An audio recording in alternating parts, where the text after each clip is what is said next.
عمومی طور پہ ہوتا یہ ہے کہ لوگ کہتے ہیں جان ہے تو جہان ہے. جان اور جہان کا فلسفہ ہم بچپن سے سنتے آئے ہیں.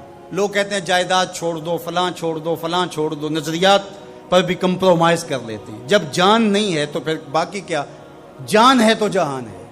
اس فلسفے کو حسین ابن علی نے بدل کے رکھ دیا کہ جان ہے تو جہان ہے. حسین نے بتایا جان نہیں ہے پھر بھی پوری کائنات تیری ہے. لوگ یہ کہتے ہیں کہ اگر لٹ گئے تو پھر سب کچھ برباد ہوگا. حسین نے یہ فلسفہ دیا لٹ کے ہی تو آباد ہوا جاتا ہے. یزید سب کچھ بچا کے بھی نہ بچ سکا، حسین سب کچھ کٹا کے بھی زندہ و جاوید رہا. یہ فلسفہ دیا سب کچھ کٹ جائے، سر نیزے کی نوک پہ بھی چڑھ جائے، خاندان کی لاشیں بکھری پڑی ہوں اور گھوڑوں کے ٹاپوں تلے روندی جائیں، کفن بھی کھینچ لیے جائیں، خیموں کو بھی آگ لگا دی جائے، لیکن سر شہیداں پھر بھی نیزوں پہ بلند ہی رہے گا، اونچا ہی رہے گا. یہ فلسفہ حسین ابن علی نے دیا. یہ سر جھکنے کے لیے نہیں ہے، یہ سر اوپر بلند ہونے کے لیے. اور میں ایک بات کہا کرتا ہوں، لوگ سر بچانے کے لیے ہاتھ دے دیتے ہیں، ظالم کے ہاتھوں میں ہاتھ دے دیتے ہیں کہ سر بچ جائے. حسین نے ہاتھ بچانے کے لیے سر دے دیا.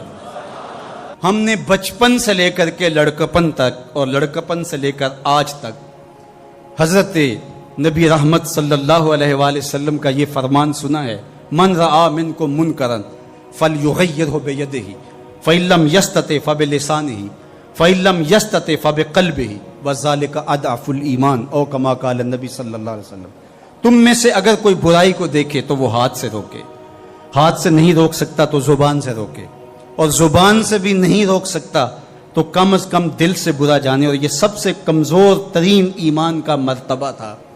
جو لوگ کہتے ہیں امام حسین کربلا میں کیوں گئے، میں انہیں کہتا ہوں امام حسین حضور کی گود کے پالے ہوئے تھے، کمزور ایمان والے نہیں تھے کہ دل میں ہی کڑتے رہتے اور ظلم کو اور جبر کو اور زیادتی کو اور ناانصافی کو ہاتھ اور زبان سے نہ روکتے.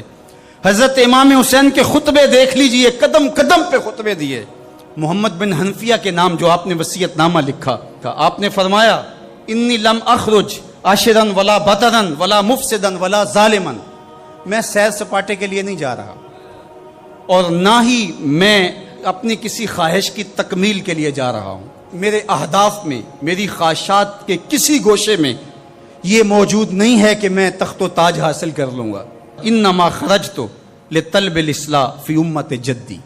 میں اپنے دادا کی امت کی اصلاح کے لیے جا رہا ہوں. اريد ان آمر بالمعروف وانہی عن المنکر.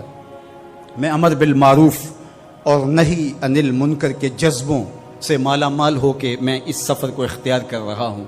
جب شریعت کا مذاق اڑایا جا رہا ہے، شریعت کی شکل بدلی جا رہی ہے، خلافت کا رشتہ قرآن سے ٹوٹ گیا ہے اور ایک نئی صورت دین کو دی جا رہی ہے، اور جو اس سانچے میں ڈھل کے دین نکلے گا وہ محمد عربی کا دین نہیں ہوگا جو طائف کے بازاروں سے لے کے مکے کی گلیوں تک، احد سے لے کر غزوہ حنین تک حضور نے خود اور اپنے اصحاب کو تکلیف میں ڈال کے جو دین دیا، جو امت تشکیل دی.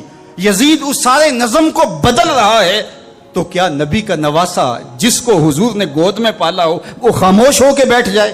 کہا حسین ایسا نہیں ہونے دے گا، اور اس کی جو بھی قیمت ادا کرنا پڑی حسین وہ قیمت ادا کرے گا. اور پھر اس کی قیمت چھوٹی نہیں تھی جو ادا کرنا پڑی. اگر حضرت امام حسین رضی اللہ تعالیٰ عنہ اس وقت کربلا کے تپتے ہوئے ریگزار میں، اس میدان حق و باطل میں اپنی قربانی پیش کر کے جبر کا راستہ نہ روکتے تو یہ بات اچھی طرح سے ذہن نشین کر لیجئے، اسلام کی یہ شکل جو آپ کو دکھائی دے رہی ہے یہ موجود ہی نہ ہوتی. دنیا کے اوپر کتنی تہذیبیں، کتنی ملتیں اور کتنی اقوام، جب ان کے اندر تغیر آیا تو وہ اپنی اصل صورتی چیزیں کھو بیٹھی. دنیا کے اوپر کتنے مذاہب، یہودیت کی شکل دیکھ لیجئے، کیا یہ وہی صورت ہے جو حضرت موسیٰ لے کر آئے؟ عیسائیت کی شکل دیکھ لیجئے، کیا یہ وہی صورت ہے جو حضرت عیسیٰ لے کر کے آئے؟ ابھی کچھ دن ہی نہیں گزرے تھے تو حواریوں کے بعد جو ہوا اور جس طرح سے دین عیسیٰ کا حلیہ بگاڑ کے رکھ دیا گیا، جس طرح موسوی دین کی شکل تبدیل کر کے رکھ دی گئی، تو کیا دین محمدی کی شکل باقی رہ جاتی؟ جب یوں دین کی صورت اور شکل کو بدلنے والے میدان میں آپ موجود ہوئے تھے، لیکن باقی ادیان، باقی تہذیبیں، باقی ملل، باقی قومیں، ان کی شکل اس لیے تبدیل ہو گئی کہ اس شکل کو بچانے والا کوئی حسین وہاں نہیں تھا، اور یہاں اس دین کی اصل صورت اور شکل اس لیے موجود رہی کہ اس دین کو بچانے والا حسین ابن علی موجود تھا۔ مسٹر گوکھلے نے کہا تھا کہ اگر حسین ابن علی رضی اللہ تعالی عنہ نہ کھڑے ہوتے تو اسلام یا تو مٹ ہی جاتا، اور اگر موجود رہتا تو اس کی وہ شکل نہ ہوتی جو محمد بن عبداللہ لے کر آئے تھے، اس کی شکل وہ ہوتی جو یزید پیش کر کے جاتا۔ لیکن حسین ابن علی کی قربانی، ان کی نہضت کی وجہ سے، ان کے قیام کی وجہ سے، ان کے کھڑا ہو جانے کی وجہ سے 14 صدیاں گزرنے کے بعد آج بھی وہی اسلام ہے جو آمنہ کا لال دے کے گیا تھا۔ یہ حسین ابن علی کا کام ہے جو حسین نے کیا۔ اس لیے حضور نے ناز کیا حسین پر، کہا کہ حسین منی و انا من حسین، حسین مجھ سے ہے اور میں حسین سے ہوں۔ یہ مجھ سے ہے کہ میری بیٹی کا بیٹا ہے، میری نسل ہے، میرا نسب ہے، میں حسین سے ہوں، قیامت تک میرے دین کا جھنڈا جھولتا رہے گا، تو اس کی بنیادوں میں لہو حسین ابن علی کا۔ حضرت امام حسین رضی اللہ تعالی عنہ نے ایک بات کہی تھی جب بیعت کا آپ سے مطالبہ کیا گیا، تو آپ نے یہ نہیں کہا کہ میں یزید کی بیعت نہیں کرتا، بلکہ آپ کا جملہ تاریخ ساز ہے، بڑے لوگوں کا کلام بھی بڑا ہوتا ہے اور حکمت کے نور سے بھرا ہوا ہوتا ہے، قیامت تک ایک نسب العین دینا تھا۔